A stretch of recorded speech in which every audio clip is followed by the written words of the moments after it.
For a number of years, the Negro passengers on the city bus lines of Montgomery have been humiliated, intimidated, and faced threats on this bus line.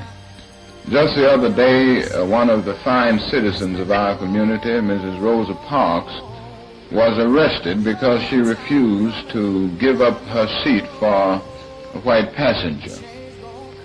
Mrs. Rosa Parks was arrested and taken down to jail, taken from the bus, just because she refused to give up her seat. At present, we are in the midst of a protest, the Negro citizens of Montgomery, representing some 44% of the population. What's different? The buses are empty. Why? Because the Negro people aren't riding them. Because one woman, a seamstress, tired after a hard day's work, got fed up with her 40 years of living under Jim Crow. Because one woman said, "I have had enough." And suddenly, just like that, 50,000 voices answered, "Amen, sister, enough for us too."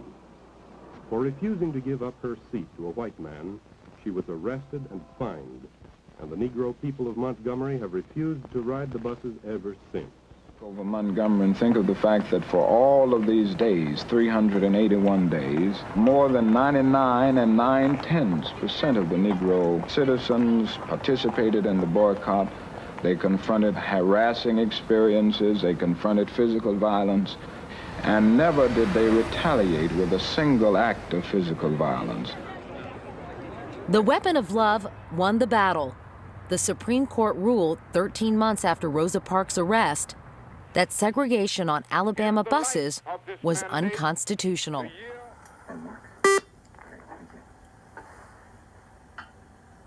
It's all yours, Kelly. Okay. To begin with, I wonder if you could give me a brief word picture of what life was like in the mid-50s in the South, particularly in Montgomery. And if there's one incident or anecdote as it relates to race relations that you can remember, something that happened to you personally, that might explain or illustrate what the South was like in terms of race relations during that time. Well, everything was segregated by law. Transportation, occupation, and it was just one of those Southern traditions that was enforced in the schools. Was there any one incident or anything that sticks out in your mind that illustrates just how segregated it was? There are many incidents, and it's very difficult to pick out any. Didn't sit in the back of the bus that day.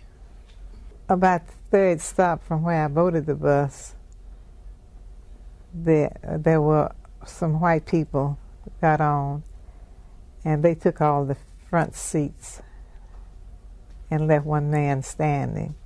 And when the driver saw this man standing up... White man? Yes, he was white. Mm-hmm. He didn't. The passenger didn't ask for the seat at all. He didn't say anything, but just found a place to stand.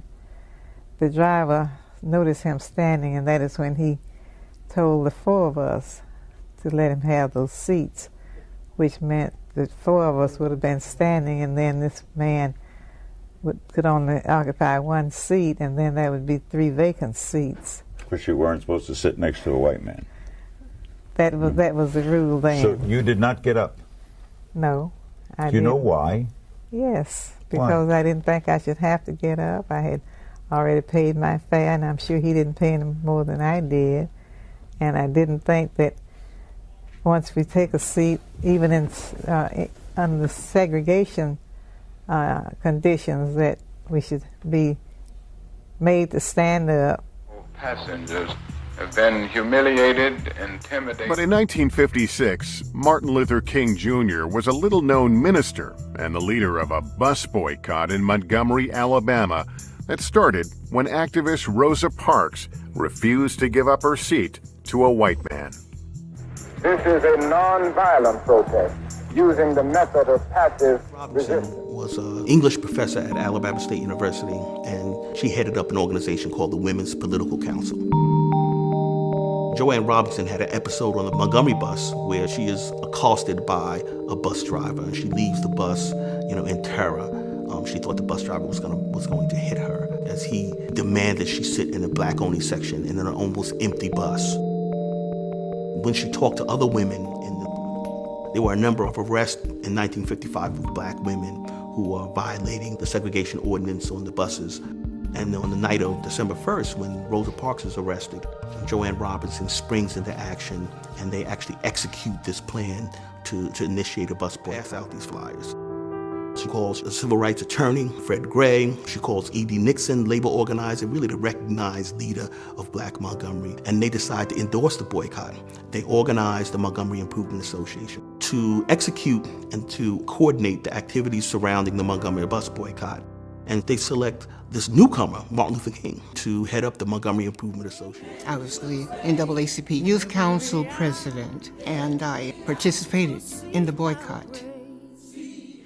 I walked to school, and we just saw the empty buses go by because there were no black people on them. They didn't walk. They rode, but they rode on a system that they created.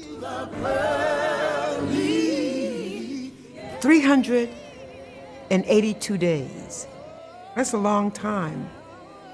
Can you imagine how empowered people felt? It's like, we did what? The Montgomery bus boycott says to the nation that segregation is no longer the law of the land, and that the formula for attacking segregation in all of its facets is going to be nonviolent civil disobedience on one hand and litigation on the other. The boycott was one of the greatest examples of civic engagement of the 20th century.